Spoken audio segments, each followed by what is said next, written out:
সমস্ত নিয়ম ভঙ্গ করে দিয়ে যেই ক্যান্টনমেন্টে ঢোকে দেখবে সে সিধা একদম সেই চলছে।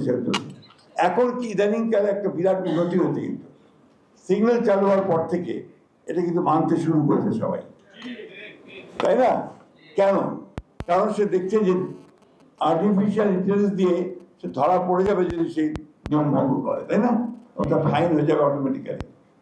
এই যে আপনার একটা সচেতনতা, এই যে বোধ, এই বোধ থেকে কিন্তু নাগরিক যে চিন্তা ভাবনা সেটা করে ওঠে।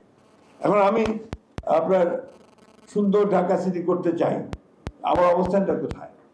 পৃথিবীর সবচেয়ে খারাপ শহরগুলোর মধ্যে নিচ থেকে 3 নম্বর, কয়েকদিন আগে পত্রিকা এসছে। এটা একটা হারকুলিয়ান টাস্ক। এত সহজে আজকে আমাদের ইয়াং শাসক মহোদয় তিনি যদি মনে করেন যে উনি রাতারাতি সব বদলে ফেলবেন, পারবেন না। একটা বিশাল কতগুলো বাধা আছে, সেই বাধাগুলো অতিক্রম করতেই বড় কষ্ট হবে।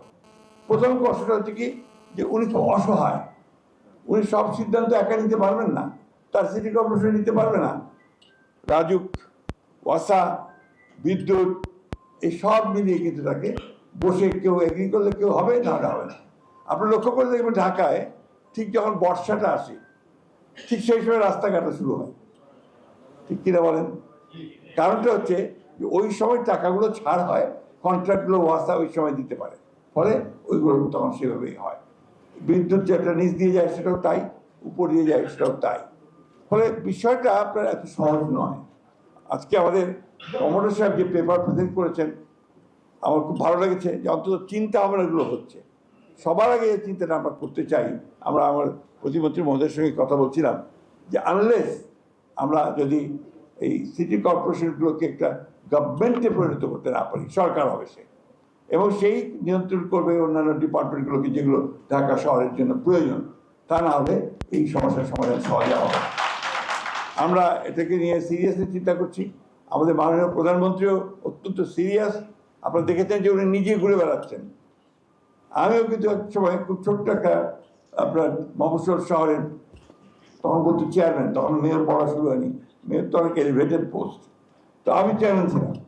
আমার পারিবারিকভাবে আমরা এই চেয়ারম্যানই করেছি। আমার বাবা ছিলেন প্রায় 25 বছর ঠাকুরগাঁও পৌরসভা চেয়ারম্যান, আমি ছিলাম তখন 3 বছর, মায়া ছিল আমাদের 3 বছর, আমার ছোট ভাই করেছে আমার 5 বছর।